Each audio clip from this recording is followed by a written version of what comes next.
Tem tempo ainda? Já estamos botando os pratos, mas está... Posso tocar então? Pode.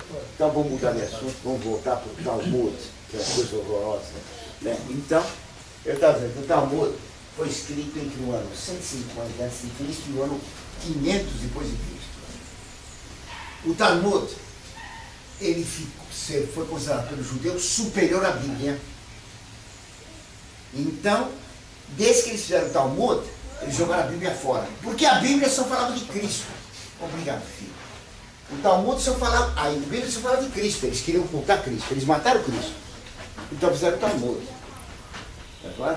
Em vez de seguir a lei de Deus, tinha que seguir as leis que os rabinos tinham feito. Está claro ou não? Então, tem que acender a vela às 6 horas da sexta-feira, apontando as unhas para a vela que está brilhando. Imagina. Só pode cortar as unhas do pé cada 15 dias, na sexta-feira, não no sábado. Umas bobagens. Agora pode matar outro, isso pode. Tá entendendo? Não. Afia as unhas e arranca os olhos do colega. Um absurdo. Então o Talmud diz: violar as leis de Deus é pecado, mas violar as leis do Talmud é 1000 vezes pior. Então substituíram a lei de Deus pelo Talmud. Proibiram ler na sinagoga, é proibido ler os 10 mandamentos. É proibido ler os 10 mandamentos. Porque senão o judeu vai pensar que o obrigatório é seguir os mandamentos. Os mandamentos, como disse um padre conhecido de vocês, os mandamentos são para os judeus antigos. Agora não precisa mais. Basta o amor. Conhece o padre? Basta o amor. O amor! O amor justifica tudo, até o homossexualismo, né? Tá entendendo? Isso me lembrou essa questão de fazer bobagens obrigatoriamente e aceitar coisas graves, me lembrou o testemunho de Jeová. E são saduceus. Eles proíbem, por exemplo, festa de aniversário ou rezar com vela, mas são favoráveis à contracepção. Claro, isso é um absurdo. Os testemunhos de Jeová são saduceus. São igualzinhos saduceus, é uma religião fundada pelos judeus. Mas então, na sinagoga é proibido agora ler os mandamentos. Agora tem que ler os mandamentos dos rabinos. Eles deram um monte de mandamentos lá. Então não pode acender a lâmpada. Então lá em São Paulo, tem um judeu lá, tá certo não? De sábado não pode apertar chamar o elevador. Então tem que chegar um pagão, um goim, nossa, aperta para mim. Eu tenho um judeu que eu conheci, os parentes dele eram de origem sacerdotal. Então, os Cohen, os descendentes dos sacerdotes judeus, todo mundo ali dizendo que tem que ficar de pé. Então, eles nunca vão no cemitério, porque quando eles entram no cemitério, os mortos ficam de pé. Então, não podem entrar no cemitério. Coisa de louco. Então, o Talmud diz: o que se faz por amor é o que vale. Vaticano II. Matar por amor vale mais do que salvar a vida do outro sem amor. Está dito isso. Pecar com amor vale mais do que agir bem sem amor. Isso é um mandamento deles, dos rabinos. Um absurdo. O que vale é o amor. Que é o Vaticano II. Vale a missa com macumba. Feita com amor, tudo bem. Vale a eutanásia com amor. Não deixa o outro sofrer. Vale o aborto. Tá claro? Fazendo com amor, tudo bem. Estrangula a criança. Está entendendo? Tudo vale a pena se amor. É isso. Vocês estão entendendo que coisa horrorosa? Então, a Bíblia deixou de ser para eles um livro fundamental.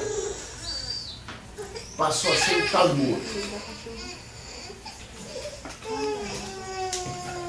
Tá certo? Passou o Talmud. Mas não chegou só o Talmud. Eu vou ter que explicar rapidamente, porque perdi muito tempo explicando outras coisas, né? Então, outra vez que eu venho, explico mais as coisas que saltei daqueles 8 pontos. Então, Talmud. O Talmud ficou até do ano 150 a.C. até o ano 500 depois de Cristo. No ano 600 começaram os maometanos. Eu vou deixar os maometanos de lado, porque o maometismo é o judaísmo para os árabes. Pois no Corão está escrito. Maomé, você não passa do repetidor. O livro dele para Moisés. Tá? Fala devagar tudo que eu te ensino para decorar bem e falar na praça. Mas a explicação eu que dou. Se você tiver dúvida sobre o livro que eu dei para os judeus, consulta os rabinos dos judeus. Está dito para Maomé. Imagina.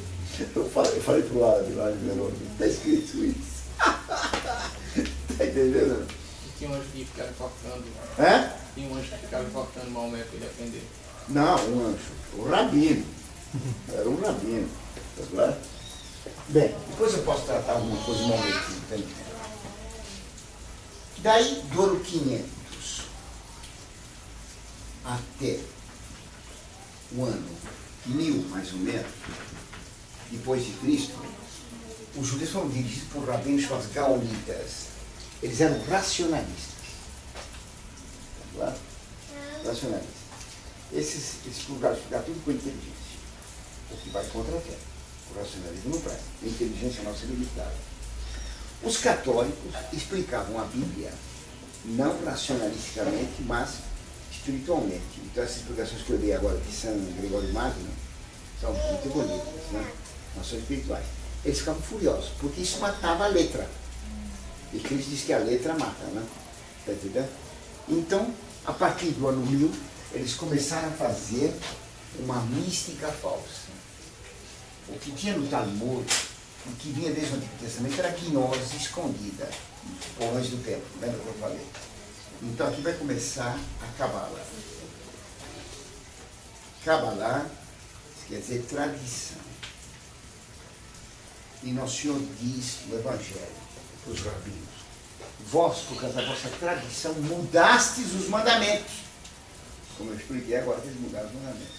Vale mais os mandamentos dos rabinos do que os mandamentos da lei de Deus. Tá claro? A finalidade do Talmud diz: a religião existe para o homem, não para Deus. Ofender o homem é pior que ofender a Deus. Vaticano II. Tá claro? Nosso Senhor diz: vós mudaste a lei para os mandamentos. Vós, por causa da vossa tradição, e a palavra que Cristo emprega é Kabbalah, vós, por causa da vossa Kabbalah, mudaste os mandamentos. A Kabbalah é a gnose dos judeus. Isso aqui, todos os especialistas dizem isso. O maior especialista em Kabbalah diz que ela nasceu no Antigo Testamento, quando fizeram o segundo templo, quando voltaram em Babilônia. No Talmud tem traços de gnose, mas bem secreto.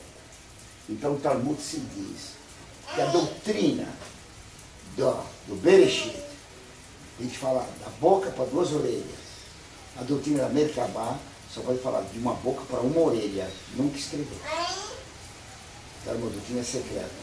O Nosso Senhor disse para Caifás, para Anás: eu nunca ensinei em segredo, sempre ensinei nas praças e no teto. E Anás então me mandou dar um tapa na cara dele, porque Nosso Senhor estava dizendo: você ensina secretamente. E Nosso Senhor disse: tudo que você ensinar nos ouvidos de proclamar sobre os telhados.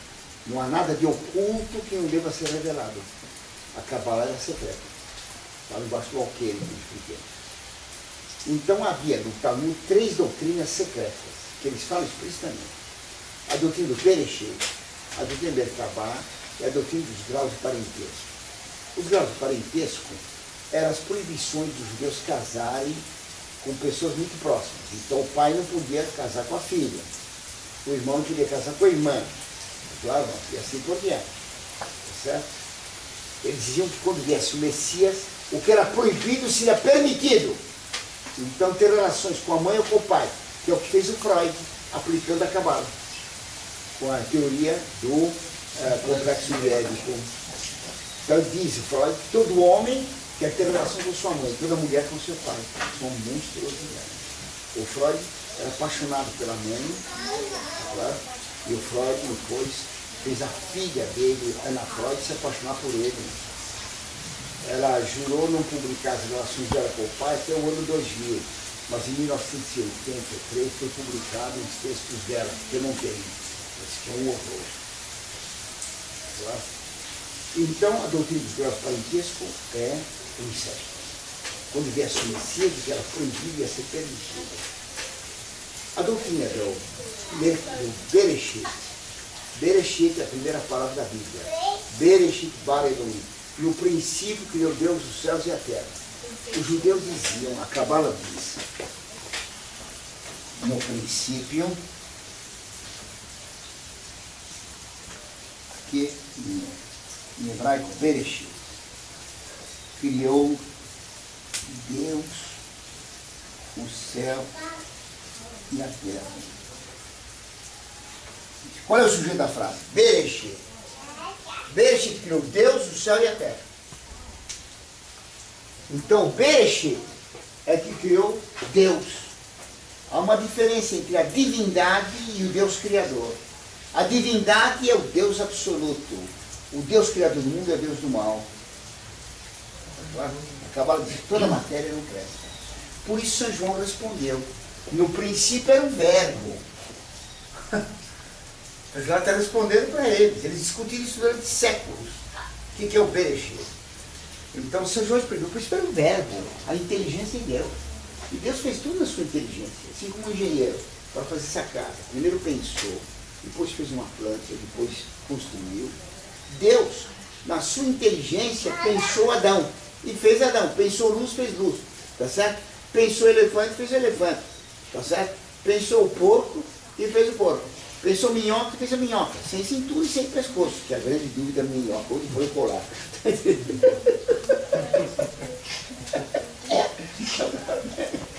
Está sempre se contorcendo, não sabe o que é o começo e o fim. O judeu não sabia o que era o princípio. São João responde, o princípio era o verbo. Todo o evangelho de São João é uma resposta para a Cabala. Não dá tempo de explicar isso, mas um dia, se Deus quiser, explica. Tudo bem? Então, a Cabala era uma explicação gnóstica da Bíblia. E ela dominou. Ela já existia na antiguidade judaica.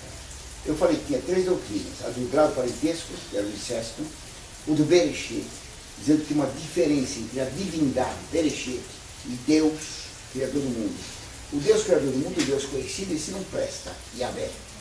O Deus verdadeiro é um Deus oculto, o Deus absconde, que Lutero fala.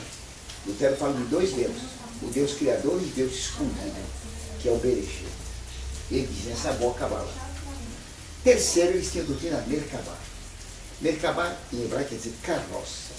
Que Ezequiel teve uma visão da glória de Deus num carro, que tinha 4 rodas imensas, que tocavam o céu e tocavam a terra. E nessas rodas tinha uma águia, um leão, um homem e um boi. Estavam em 4 rodas. E cada roda tinha os 4 símbolos. O que é os 4 símbolos? Os 4 evangelistas. Tá? São Mateus é representado por um anjo, por um cara de homem. São Marcos por um leão. São Lucas por um boi. E São João por uma águia. Por quê? Porque eles iam falar de Cristo. Então, São Mateus fala de Cristo homem.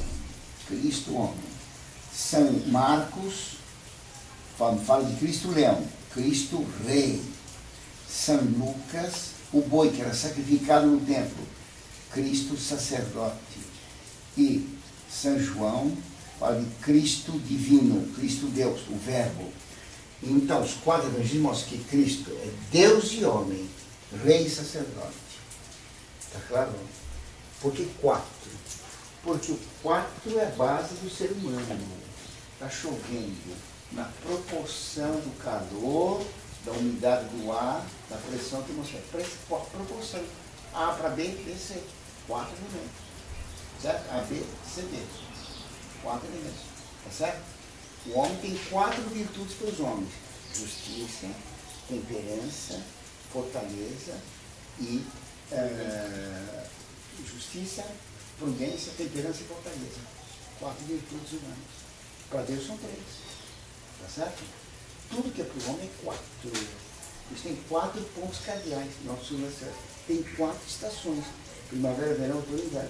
Tudo que é para o homem é 4.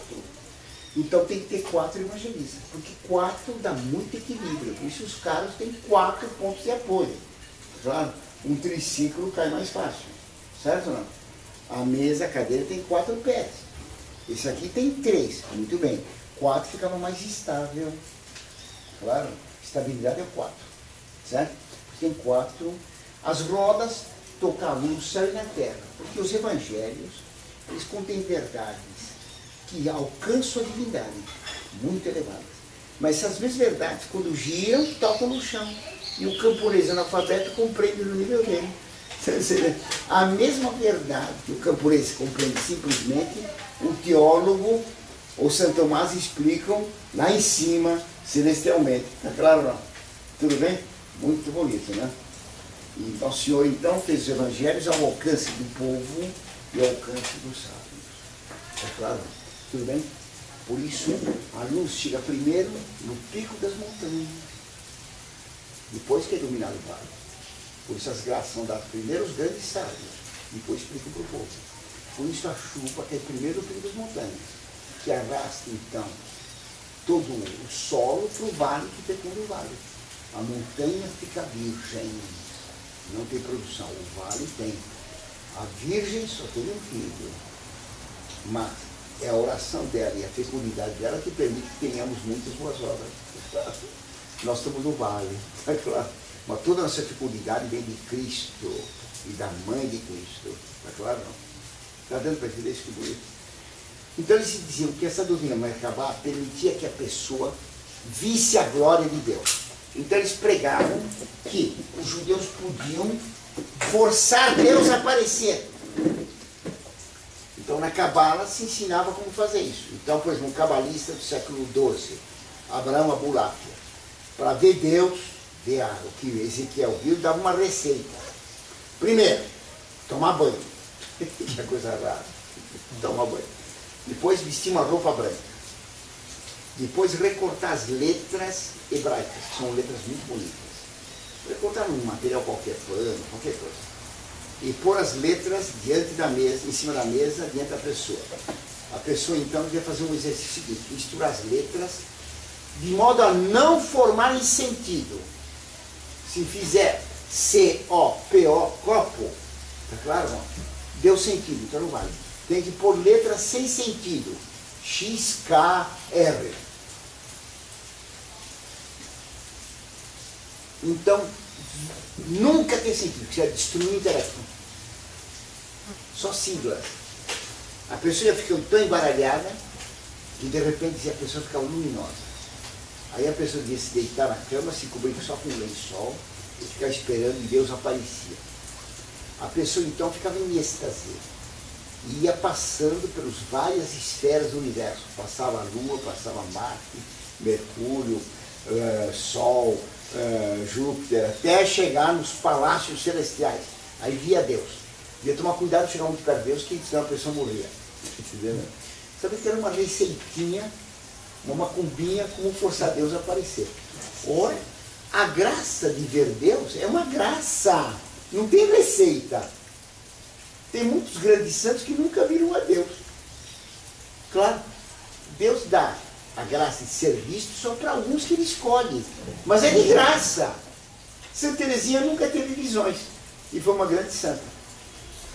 Está claro? Nossa Senhora tem a maior santa que teve. Conta algum milagre dela? Não. A santidade não consiste em ter visões. A Cabala dá receita como forçar Deus a aparecer. Que nem a renovação carismática. Começa a fazer blá blá blá blá, baixa o Espírito Santo. Está entendendo? Os carismas. É, baixa o Espírito Santo de motonete, bem delivery. Faz download. Vai dar um download, o Espírito Santo baixo. Quer dizer, então nós temos poder sobre Deus. É como uma macumba. Pega um boneco, a transpassa com uma agulha, mata o for à distância. O diabo mata lá. Eles pegam uma oração e forçam o desaparecimento. Então mandamos em Deus o que faz a Cabala. A Cabala se distingue de 3 coisas. Primeiro, tem. Então, a Cabala se distingue, primeiro, a doutrina. Segundo, a prática. Terceiro, o método. A doutrina é a gnose. Deus, a divindade fez o mundo e ficou presa no mundo. Então aqui está Deus dentro, ali naquela planta tem Deus lá, na minhoca, na natureza, Deus está lá dentro. Tem uma parte de Deus em todas as coisas. Não é que a coisa é divina, isso é panteísmo, mas tem o Espírito de Deus dentro das coisas, certo? Então a Cabala é a doutrina gnóstica no judaísmo. A prática é magia negra. Então eles dizem que é possível fazer magia. Então, Rabi Hina e Rabi Oshaya um dia fizeram uma vitela de barro, sopraram na orelha da vitela o nome de Deus, a vitela ficou viva. Então eles mataram a vitela, assaram, fizeram churrasco e comeram a vitela. Magia negra. Transubstanciação. Tá claro? Compreendeu que interessante? Então, a Cabala diz que é possível fazer um homem de barro, o golem. Então se conta que vários rabinos fizeram um homem de barro. Fazem um homem de barro, escreve na testa do boneco de barro, ele é. Certo? Quer dizer, verdade. O boneco então fica vivo, anda, fala, come, trabalha, tudo que manda fazer ele faz. Para destruí-lo, apagando a primeira letra, o E de Ebet, fica só Met, quer dizer morte. Então ele se desfaz em poeira. E eles logram o efeito? É claro que no reino de Deus, mas... Claro, que nem é uma tumba. Mas eles conseguem fazer isso? Se Deus permite, consegue. Para compreender uma coisa curiosa, o computador de Israel mais poderoso chama-se Golem. É claro que é impossível fazer isso. Criar. Naturalmente. É impossível. O diabo pode criar uma ilusão, certo? Mas eles acreditam nisso, que é possível fazer um ser vivo. Eles fizeram o Sinai, o bezerro de ouro, que causou um problema exegese profunda. O que os judeus adoravam? O bezerro de ouro ou o ouro do bezerro?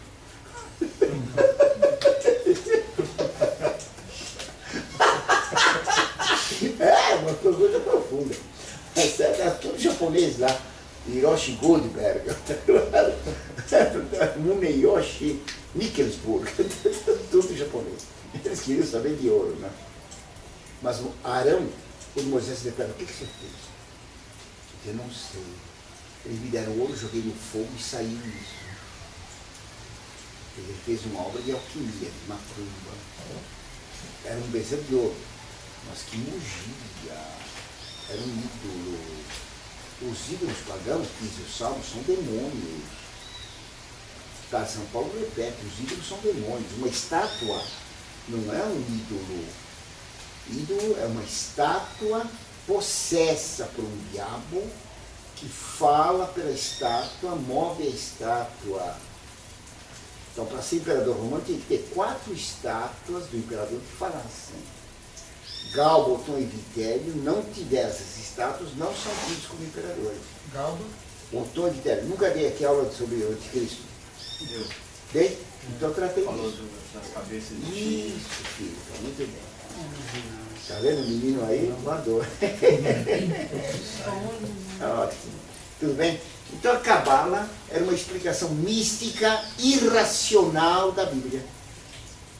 Desde então eles passaram a ter 3 livros.